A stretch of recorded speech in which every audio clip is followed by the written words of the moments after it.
Hey guys, welcome to another video. I want to talk to you today about why I stopped being vegan and the reason I got into being vegan. And again, I am getting ready for so much hate because every time I mention that I was vegan, I'm no longer a vegan. The lovely vegans, the lovely community, I think it's the most passionate community on social media. They say, well, you were never really truly vegan and you were doing it wrong. I bring shame to the movement or whatever. So I'm just calling it out, just putting it out there. Yes, I know I do. Now we can move on to the reason why I stopped being vegan. I got into being a vegan because I was under the impression, or my goal was to end the suffering of the animals. I just didn't want to participate in the killing of the industry of meat. So I was like, I don't want to eat meat because I don't want that energy. I don't want animals to suffer. I don't want to have anything to do with it. And so I started being vegan at 25, moved to LA. It was super easy, There were so many vegan alternatives of butters and cheeses and yogurts. And I was like, wow, this is not bad. But then I was a travel blogger, right? So yeah, I was traveling the world and living this awesome life. But at the moment you leave LA, you realize that there aren't that many vegan options, in super remote parts of Cambodia or Vietnam or Indonesia. Bali is great, but outside of Bali, it's not so common. And so I was in remote Brazil and I didn't eat meat, and it was like, well, we're hunting. We're in a jungle. I still remember we're hunting in a jungle. Our shaman got a chicken that he hunted from like a local village. I know you don't really hunt a chicken. And it was that and rice for 3 days. And I was like, well, I don't eat meat. So that was really challenging to live on rice. And it can be okay every now and then. But if this is becoming your life for 5 or 6 years, because I traveled 300 days a year, it didn't get very healthy, right? So I supplemented and I did my best to really cancel out all the bad diet when I was back in LA. But I started having some issues. It started with bloating. Then my skin got really, really bad, as you can see. Then my hair was falling out. And I was just like, oh my God, I feel like I'm just falling apart. Like, what's going on? Got into biohacking, started doing a lot of these things that other biohackers recommended, bulletproof coffee, which I'm going to record a separate video on that and whatnot.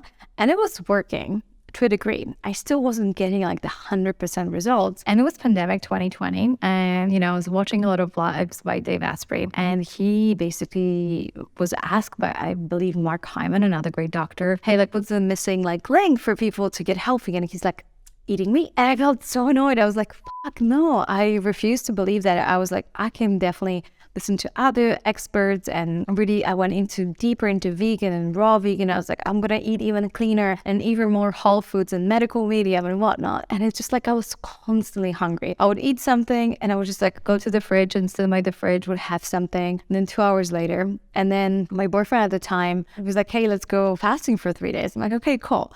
I couldn't last 4 hours. He went for 3 days. And he basically, I got into why I can't fast. And I was really dizzy and whatever. And people everyone online have said well, if you can't fast that long, you don't have metabolic flexibility and you're actually probably deficient in so many minerals and your body's just in starvation mode. And so the idea that, for example, you're hungry and you can wait an hour to eat seemed wild to me because I always had snacks on me. I couldn't last an hour. If I was hungry, I had to eat. It's really, really unhealthy. And I felt not only that there is I'm not at my 100%, I just felt like I'm spending so much time thinking about food and predicting, oh my God, I'm going to get hungry in 2 hours. Or when we're traveling, or we were leaving the hotel to go to the airport and flying for an hour. I'm like, well, that's 4 hours. I need to take food with me. I just felt like a little grandma and it just didn't feel very healthy. So I did everything I could to check. And then during the pandemic, end of the world vibe, I watched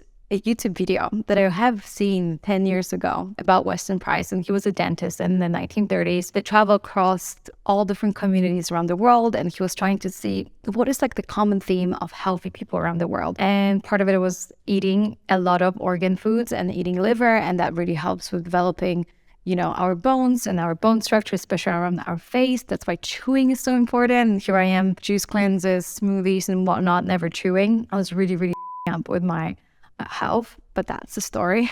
That's really another video. And so I watched this and I was like, wow, I'm hearing it every now and then. I'm like, am I willing to sacrifice my health for the cause of a greater good? I'm like, yes, I'll sacrifice my health. And there's another 2 months went by and I just go to a point where I'm like, okay, maybe I'll just start with liver because that's what Western Price recommend. I'll start with beef liver once a month and just do a little ritual and thank the little animal and whatnot. And then it really gave me so much strength and energy, and I felt so much better. And then I was like, oh, wow, like there's something to me that I wasn't really understanding, but I was still super torn because I was like, well, I don't want to support the, like killing of the animals and whatnot. And then I started really like doing proper research because Dave Asprey actually called me out. I chatted to him and I was like, I really have a hard time. And he's like, well, in reality, there are more animals dying during a vegetarian diet. And I was like, I felt like he personally attacked me. I wanted to punch him in the face. I was like, what do you mean? I'm saving the animals. I'm not killing. He's like, no, like production of avocado kills more animals than, beef production, because with beef, there's only one animal that dies. With avocado, they kill hundreds of foxes and little bunnies and all the little animals that live in the field. And so we started researching, and then it turns out he was right. And that was true for a lot of things about, both the lettuce production, all the vegetables. I was like, what do I do? Like, I don't want to support that, but I realized that there is no life without death. And I think we in the Western society like to disassociate ourselves with nature and how things are in nature. And we like to think that we aren't causing anyone suffering. But when we realize that living in the Western world means that we're driving a car, we're getting a train, all of this has impact on animals, whether we want it or not. And I still eat organic, grass-fed, not industrially farmed meat. So I'm basically not supporting that industry that's really harming the animals and only eating grass-fed meat. I realized that as a part of cycle of life, my life will mean death of another animal, whether I want it or not, whether I do it consciously or subconsciously, whether I'm eating lettuce or whether I'm having avocado. And there's like big humility in that, at least to me. And then just realizing like, wow, like it is an honor to be alive thanks to all of these animals. And I treat my life very differently. Now, always say a little prayer before every single meal. Like, thank you so much for this food.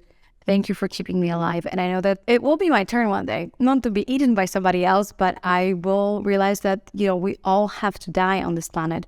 The idea is to limit the suffering of the animals and really not support industrially farmed food and, cage the animals and whatnot. If that is really sad, and I 100% do not support it. But when it comes to eating meat and the production of meat, I know we can't avoid animals' life being sacrificed for us to be alive. It's a question of being conscious of it. It's a question of being grateful for this opportunity to be alive and understanding we're grateful for it.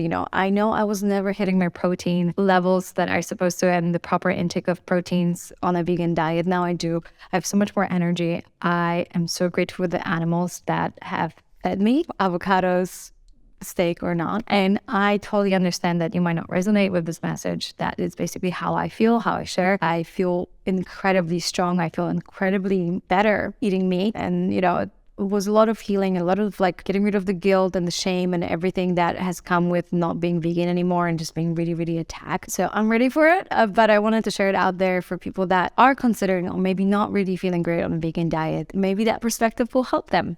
So thanks so much for watching. I was Aggie here by BioHacking Bestie. I'll see you in the next video.